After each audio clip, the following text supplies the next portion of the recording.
Hello viewers, in this video I'll be going over the S&P 500 ETF ticker symbol SPY. Today we are up 6 basis points. On the 1 hour chart we start to see a divergence. What we see is majority of the downside to in the morning. Overnight we received positive news that there will be no new added tariffs, and it looks like it's the news event.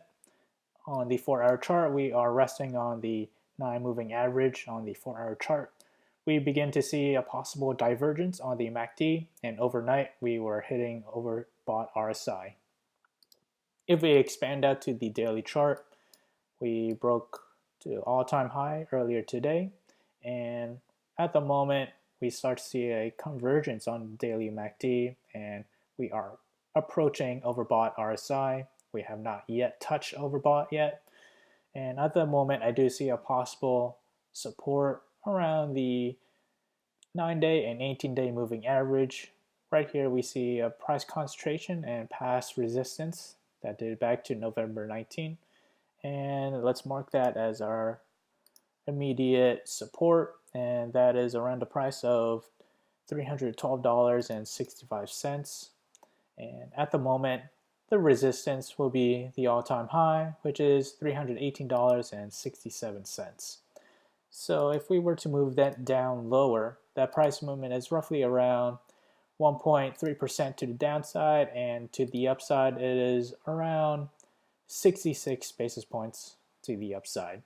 So the forecast model is now available in the link below, so do check it out for the S&P 500. If you configure the settings, you'll get all the results of the models that I do not go over with in the video, so do check it out. Again, it's in the link below. And back to the forecast model, I'll go day by day where the S&P 500 will head to the next coming days. So we have 1 day out, 2 days out, 3 days out, 4 days out, 5 days out, 6 days out, and 7 days out. So which one of these models we should focus on? Ideally, the model that is the best match to the current trend. Right here we have the current trend, and below is the trend that I believe is the best match. This trend dates back to November 4th, 2010 to February 1st, 2011. So let me point out why these two charts are similar. So what we have in the current trend, we start off touching the upper Bollinger Band. And let's just mark all the instances where we touch the upper Bollinger Band. So we have the first instance there, and we have one right at the very end. So next we see a slight dip below the middle Bollinger Band, touching the bottom Bollinger Band at this instance. And then after that we see it average above the middle Bollinger Band for several weeks.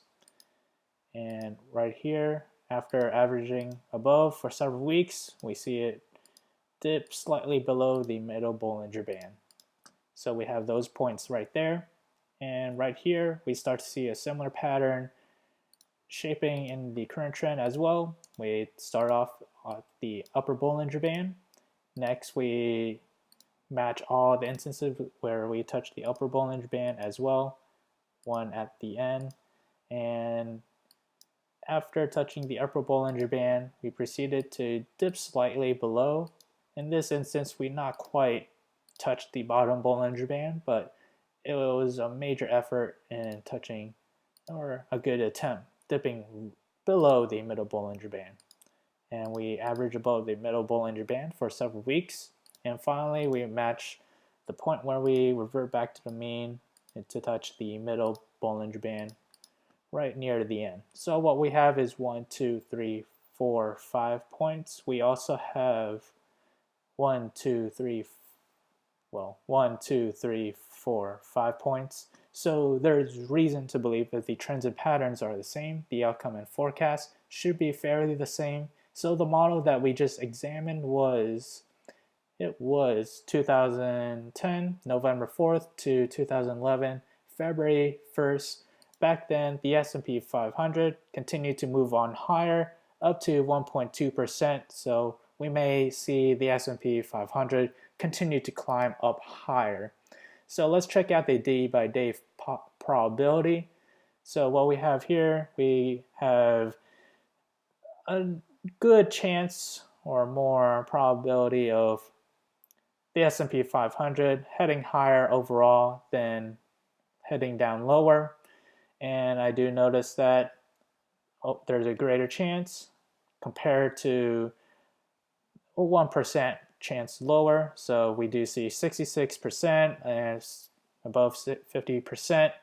And as the day progresses, we start to see a slight as well continue increase in the S&P 500.